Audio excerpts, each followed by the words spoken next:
Collin, pour 7 minutes, chers collègues.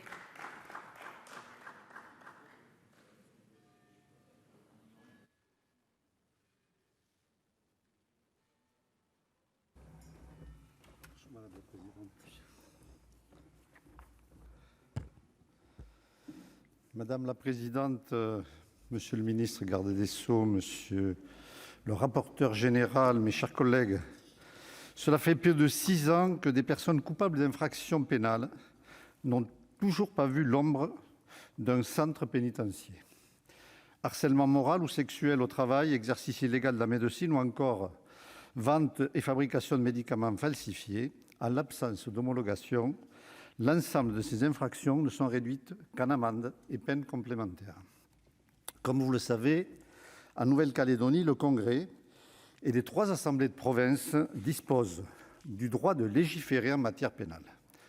Conférée par les articles 74 et 76 de la Constitution, cette autonomie dispose cependant d'un certain nombre de limites. Respect des dispositions constitutionnelles applicables en matière pénale, peine ne devant pas excéder le quantum prévu au niveau national pour les infractions de même nature.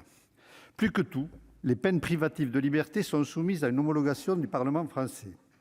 Depuis 2014, c'est aujourd'hui plus d'une 70aine de peines qui ont été accumulées en salle d'attente.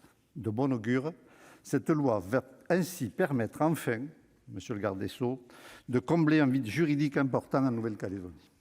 Néanmoins, ce long délai doit impérativement être pris en considération par le Sénat, monsieur le ministre, car telle qu'elle existe aujourd'hui, cette procédure d'homologation n'est pas satisfaisante.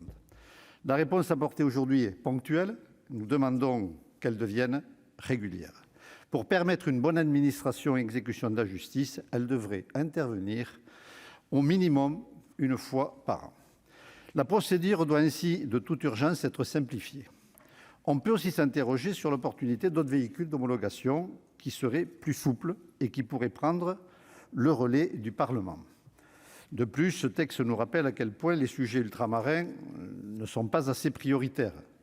Par ailleurs, qui est réellement en charge des questions de justice en outre-mer au gouvernement ? Le garde des Sceaux ou le ministre chargé de l'outre-mer ? Il faudrait, à mon sens, rapidement clarifier l'ensemble de ces questions. Tout de même, je tiens à saluer le contrôle vigilant du respect des principes constitutionnels de la part des parlementaires et je me réjouis que la commission des lois, monsieur le président, ait décidé d'accepter l'ensemble des peines proposées à l'homologation.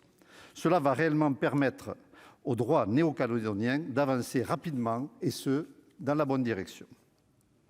J'en profite pour ouvrir une parenthèse, si vous le permettez, ainsi féliciter la Nouvelle-Calédonie pour son report le 4 octobre prochain du référendum d'autodétermination, dans l'optique de garantir une participation élevée de nos concitoyens. Il me semble que cela constitue, à l'évidence, une bonne décision. Vraisemblablement, la terrible crise sanitaire à laquelle nous faisons face ne permettrait pas une expression large.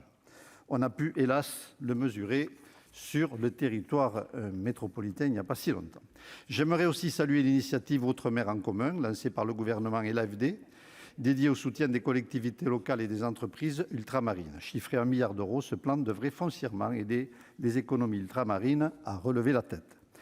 Il permettra d'atténuer la baisse moyenne étendue de 5% du PIB pour les économies d'outre-mer. Et je me réjouis notamment du prêt amortissable de 240 millions d'euros accordé par l'AFD à la Nouvelle-Calédonie. Néanmoins, dans une collectivité marquée par de profondes inégalités, ces aides pourraient se révéler encore insuffisantes.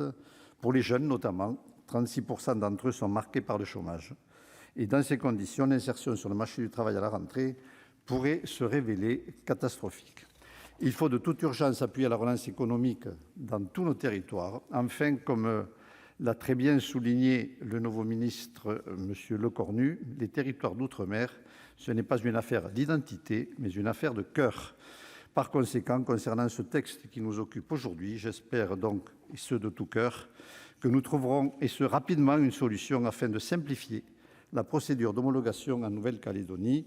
Je m'en remets à vous et au gouvernement, monsieur le ministre garde des Sceaux, en qui nous avons entière confiance. Je vous remercie. Merci, monsieur le sénateur. La parole est à monsieur le président Thani Mohamed Soilihi pour 7 minutes, chers collègues.